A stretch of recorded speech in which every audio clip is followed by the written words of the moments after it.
Hey, shalom, shalom. First and foremost, I want to say call halal, Yahweh, Bashim, Yahushua, Bashim, Makah, Kodash. Send double honors to the apostles and the elders of Great Millstone. Send much peace, love, and salutations to Yakim out there pushing the word of Yahweh, Bashim, Yahushua, sincerity and truth. This is the brother Ariella. And I just wanted to do a response to this video that I just watched off the anonymous official page. It's called A Real Warning for America. What's coming is worse than World War III. Which what's coming is just a part of what's leading up to World War III and the path to the MOTB. And in this video, he kind of talks about the slowing of the American economy and the emergence of competitor economies, particularly China. And when you read this, man, you definitely, he talks about the denial that Edomites have towards their diminishing empire or kingdom. And that's true. Right now we got Trump coming back up in office, and of course we know his motto, which is MAGA, or Make America Great Again.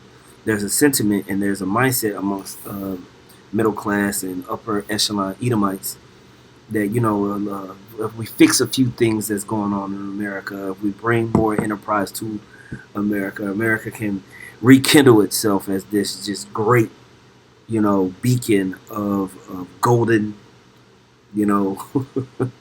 democracy and capitalism. And the fact is that this place is circling the drain, as Pastor Gabar likes to go in on. CTD. There's not going to be anything that's going to be able to reinvigorate America.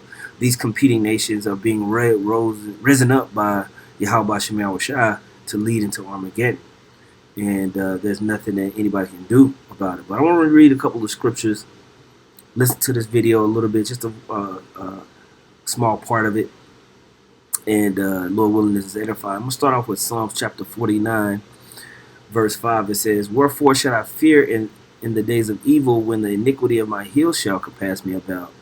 They that trust in their wealth and boast themselves in the multitude of their riches, none of them can by any means redeem his brother, nor give to the Most High a ransom for him." Right? "For the redemption of their soul is precious, and it ceases forever. That he should still live forever and not see corruption. For he seeth that wise men die, likewise the fool and the brutish person perish, and leave their wealth to others.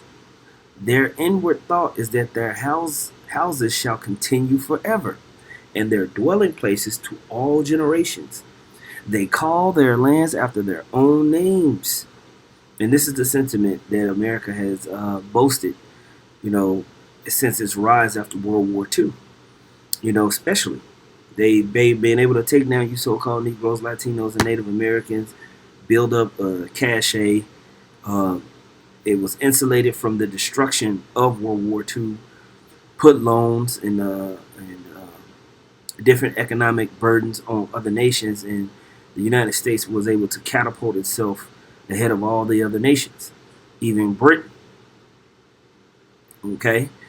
And so they feel like, if America goes down, the whole rest of the world is going to go down. But the scripture says this place is going to be destroyed, and its wealth is going to be left to other people. All right? But they think that their houses are going to continue forever, and they have their things that they feel like that they think that they're going to accomplish, 20 years down the line, 50 years down the line, even 100 years down the line, because they think they're just going to pass things down from their children, the grandchildren, the great-grandchildren, so on and so forth. But that's not what's going to happen, man. We already understand the prophecy says that suddenly this place is going to fall. Okay? Psalms 49:12 says, "Nevertheless, man being in honor abideth not. He is like the beasts that perish. This their way is their folly, yet their posterity approve their sayings." Selah. And so this place, they think they're going to be able to come and make America great again, and Trump is going to be able to put some tariffs on China and these other nations and rebuild some type of economic prowess that it's lost over the last, 30 years. But we understand that it's going to be continued push towards the third wall. Okay? There ain't going to be anything to stop what we see going on. I'm going to play this right here. Well, here we are. And what has happened has been that the United States now faces, for the first time in a century, an economic competitor. Big, powerful, highly developed, and able to outcompete the United States across the board, from the lowest to the highest technology, which either side is capable of. And the United States has not yet come to terms with this situation. The American people are engaged in what my psychotherapist wife explains to me is called denial. The pretense, mostly to yourself, that the reality around you isn't there. It's best understood when glimpsing a toddler confronted by a scary barking dog, and the toddler puts his or her hands in front of her eyes, comforted by the thought that if you can't see the dog, it isn't there. But we all know you grow up, and at a certain point, not many years later, you come to understand you can put your hand there, but it doesn't make the dog disappear. China's going nowhere. China is growing. By the way, lest you think any of this is in the past, let me give you right now what the rate of growth of economic output is for 2020. So over the last few decades, what's happened is that the United States and other Western nations have basically taken their corporations and shipped them off to China because of the cheap labor. And so that's increased their profit margins. Well, at the same time, China has been able to profit tremendously from companies coming over there and establishing their home bases there and being able to create cheap products for the world to buy. And so now more and more nations are just dealing with China for goods and services. And, China has quickly, increased its value over the last couple of decades to the point to where it's an actual economic competitor with the United States. It's up there. All right. These I'm about to give you are the estimates of the IMF, the International Monetary Fund, which monitors all of this. Economic growth for the United States, 2024, 2.8%, right on target with what it's been on and off for a long time.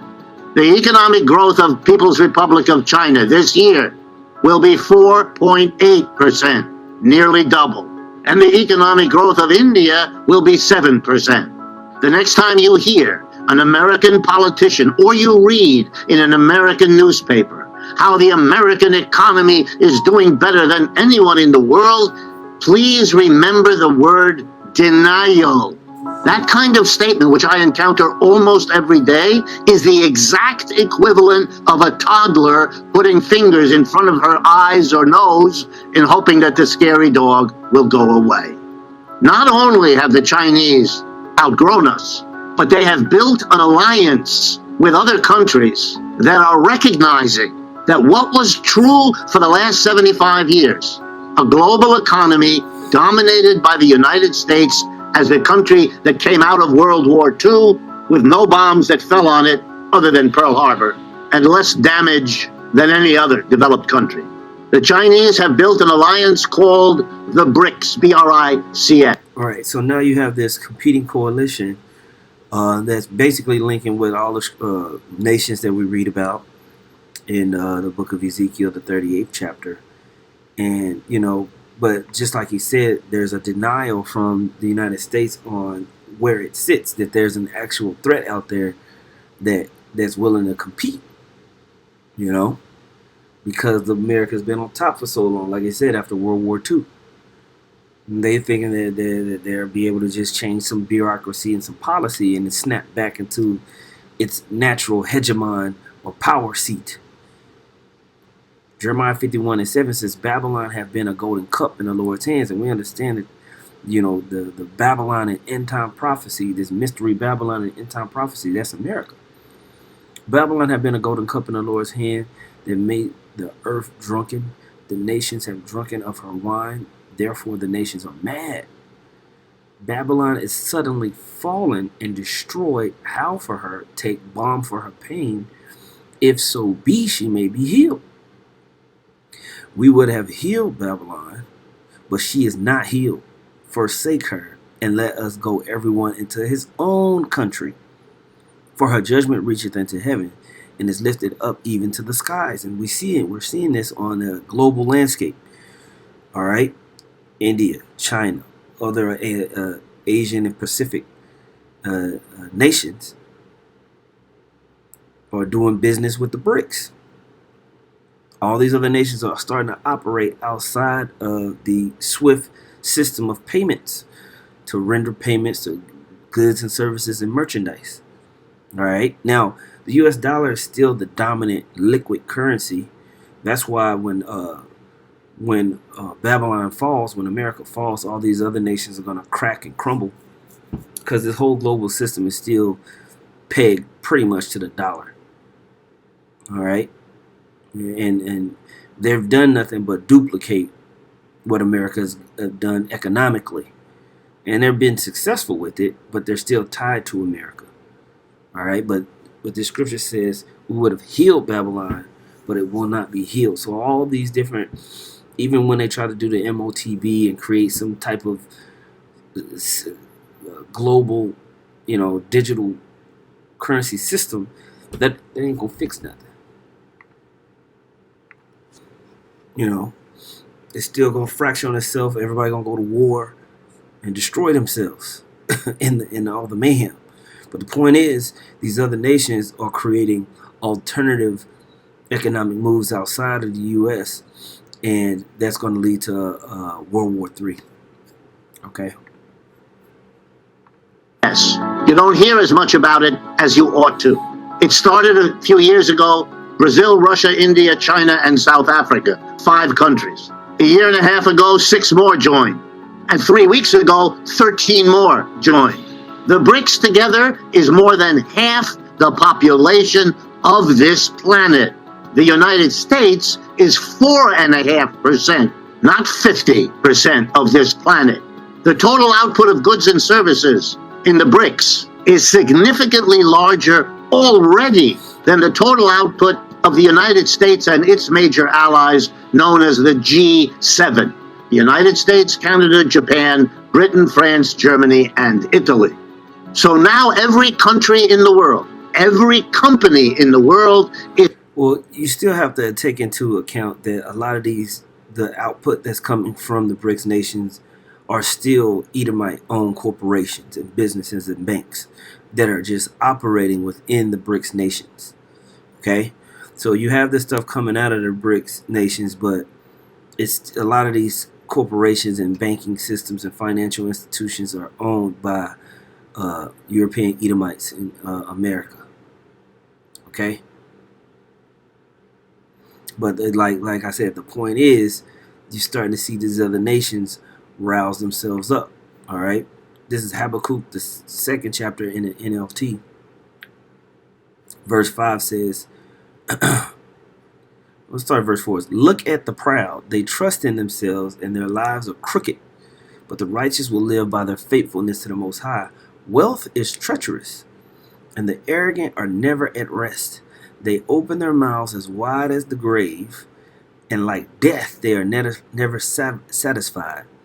In their greed they have gathered up many nations and swallowed up many peoples. This is what's happened with America. Okay?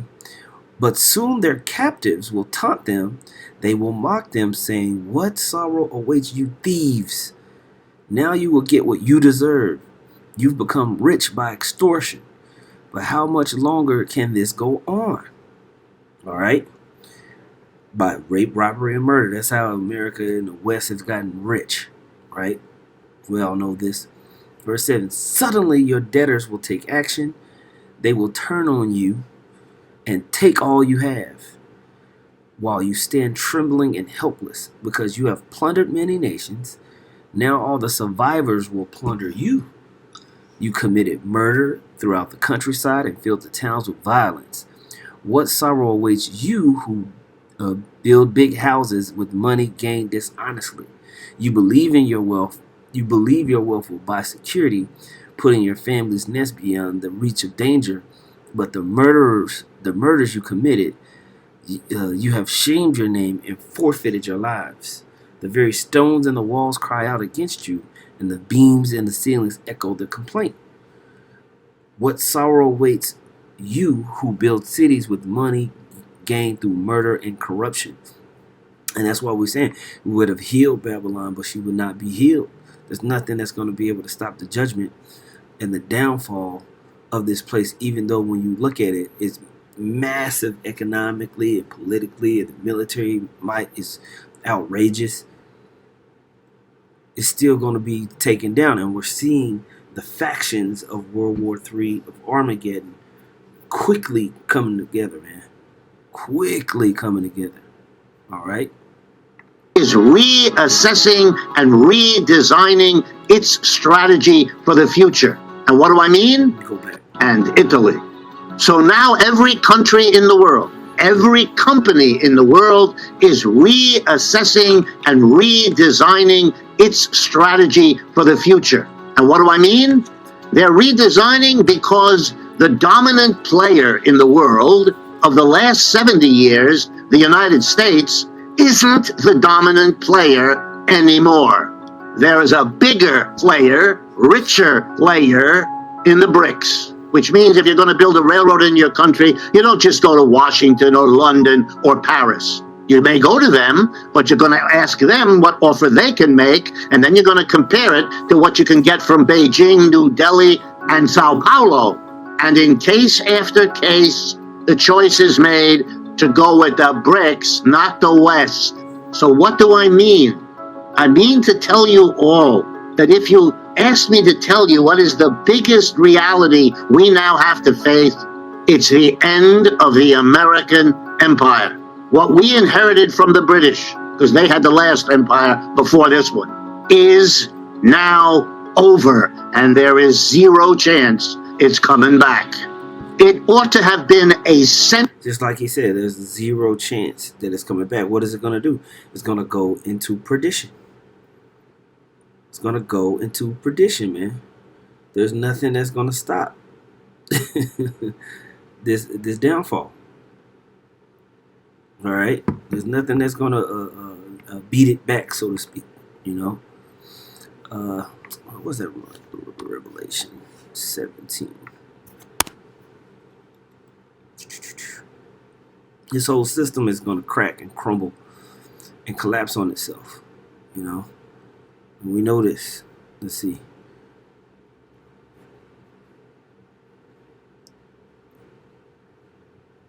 Look at that. Well, this is in the NLT, but I like it. I'm going to read this. Revelation 17:8 says, the beast you saw was once alive, but isn't now, and yet he will soon come up out of the bottomless pit, come up out of here, and go into eternal destruction. And the people who belong to this world, whose names are not written in the book of life before the world was made, will be amazed at the reappearance of the beast who had died. Okay? But the point of what I want to read is that these nations that come up out of the bottomless pit, this new reincarnated Rome that's transferred into what we see now, as far as the America, the EU, NATO construct, is going to go into eternal destruction. It's going to go into perdition. All right, it's going to be ended. So we're seeing these coalitions that have been together, that are now they're like we always say when it comes to the MOTB. These heads of nations have always fought each other. Edomites have always fought each other to see who can get the most out of what they have going on, man. You know, Obadiah chapter 1, obviously, verse 7. I'm gonna skip down. Well, you know what? Verse 2 is good. It says, Behold, I have made thee small among the heathen, thou art greatly despised. The pride of thy heart hath deceived thee, thou that dwellest in the clefts of the rock, whose habitation is high, that saith in his heart, Who shall bring me down to the ground? I'm going to skip down to verse 6. How are the things of Esau searched out? How are his hidden things sought up? All the men of thy confederacy have brought thee even to the border. The men that were at peace with thee have deceived thee and prevailed against thee. They that eat thy bread have laid a wound under thee. There is none understanding in him. So now, just like he said, because you have these competing economies coming out of the east, you're going to have, Western nations, EU, NATO nations, doing business with Russia, China, even Iran, and all them. All right, they're going to be going. There's going to be back and forths, creating more and more skirmishes, more and more fighting. Just like he said, it's going to lead to the end of the American Empire. All right, CTD.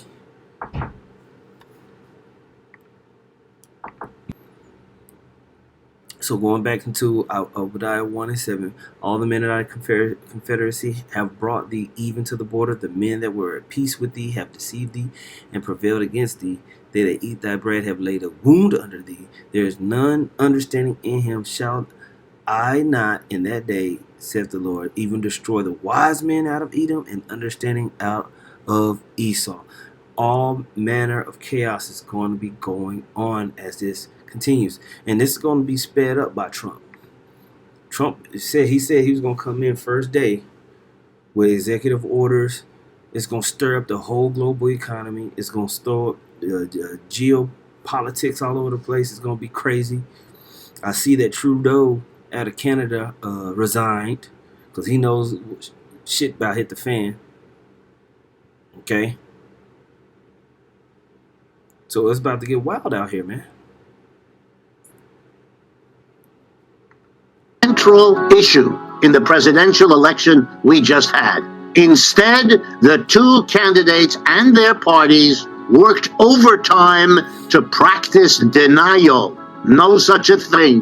The war in Ukraine, just to take one of countless examples, will show you how costly this denial is. When the war begins in February of 2022, President Biden told us, along with all of his officials, Russia would be brought to its knees. The Russian currency, the ruble, would collapse. The entire West would side with Ukraine against the Russian invasion and would defeat the Russians. None of that happened. Every part of that prediction proved false. Why? Because the way Russia was to be brought to its knees was by denying the market for Russian oil and gas, whose export the Russians depend on. It's a major industry for them. And they exported all of that energy to Western Europe. When the Western Europeans, under pressure from the United States, closed their markets to Russia, the expectation was that Russia would collapse. Instead, Russia went to its allies in the BRICS, above all China and India, and arranged to sell to them the oil and gas they no longer sold to the Europeans. As a result, Russia is growing faster this year than the United States, and it has grown at a faster rate than the United States throughout the war. You couldn't be more mistaken than this. That's what it means if you deny a reality. What we know about the history of every other empire that also grew, was powerful, and then died was that the ride up as you're growing is a lot more fun and pleasant than the ride down when you're dying. The ride up was the 20th century, which many of you, like me, lived through. We now have to figure out how we descend when our empire is dying. What the United States is doing is typical Denial has always been there. You can travel to Britain today and encounter no small number of people who still imagine that the British Empire is still there. The people imagine a vain thing. You know, the people imagine a vain thing. And so that's why this is going to be a thief in the night to most people still. Because they're in denial. Like the scripture says, when they shall say peace and safety, sudden destruction come up upon them suddenly. It's going to be all of a sudden. You know. This is Revelation chapter 18, verse 7. It says, how much she have glorified herself and lived deliciously. So much toward this, talking about mystery Babylon the Great. When you read it at the top, Babylon is fallen, right?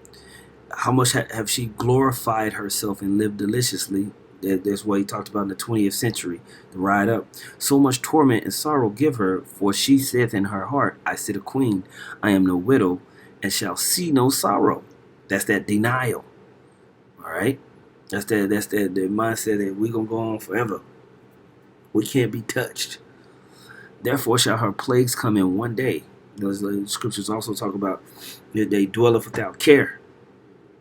Therefore shall her plagues come in one day, death and mourning and famine, and she shall be utterly burned with fire. For strong is the Lord power who judgeth her. And the kings of the earth who have committed fornication and lived deliciously with her shall bewail her and lament for her when they shall see the smoke of her burning, standing afar off for the fear of her torment, saying, alas, alas, that great city Babylon, that mighty city, for in 1 hour is thy judgment come. And the merchants of the earth shall weep and mourn over her, for no man buyeth her merchandise anymore. All right? So all the systems that the geoeconomic, global economic systems are going to be broken, decoupled. The world is going to go into a complete chaos when America is taken down, bro. All right, so all these nations are just building themselves up to create chaos that the Heavenly Father wants, and it's going to take us to come back, all right, to reorder the earth. But the point of this video is that, hey, there is no healing Babylon. There's no way out for this place. The destruction of this place is inevitable. It's inevitable. And we're watching it, and it's speeding up. It's speeding up, man. So with that, man, I'm say, call hello, Yahweh, Bashim, Yahweh Shai, Bashim, Kodash. Double honors to the apostles and the elders of Great Millstone.